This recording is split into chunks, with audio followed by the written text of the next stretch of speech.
huy tê Iki siêu nào tuôn so sung pi chu an hi Hina le tui khang le nin zong a tu pe angayun ama achun gam hoi ta tuôn so na hin na a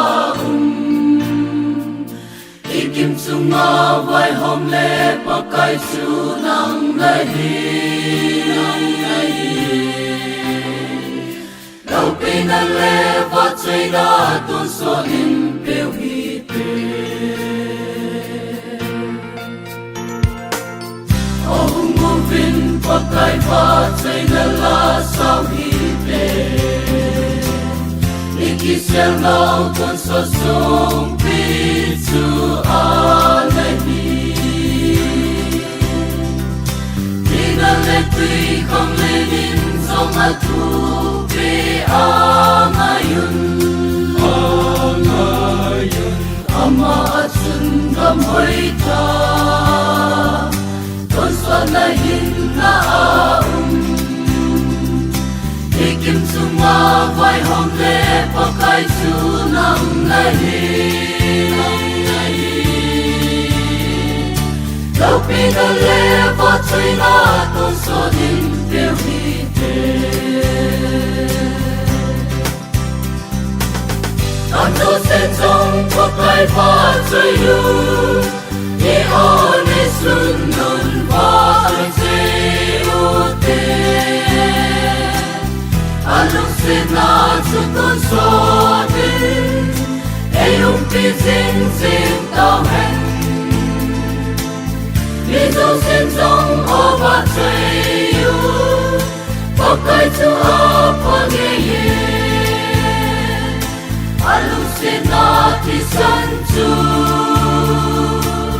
Nam tin ti nga dam na a na he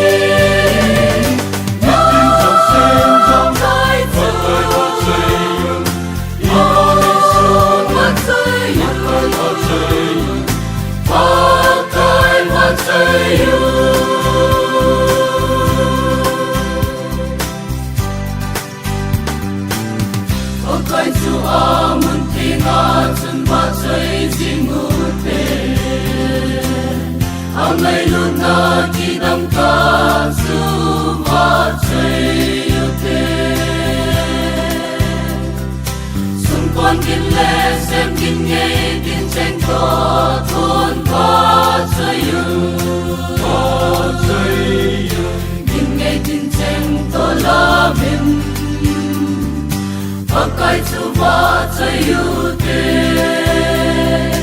Mo le hang le tui so gin zing in zong va chay yu Ke sen to sen thay tóc son pakai va chay yu te Ang to sen zong pakai va chay yu Ye o ne sun nun va chay u te Alung se na chu tuôn so in E yung pi zing zing tao hen Ye dấu sen trong ô va chay yu Pakai chu a pa nghe ye Alung se na ti san chu Nam tin ti nga dam na a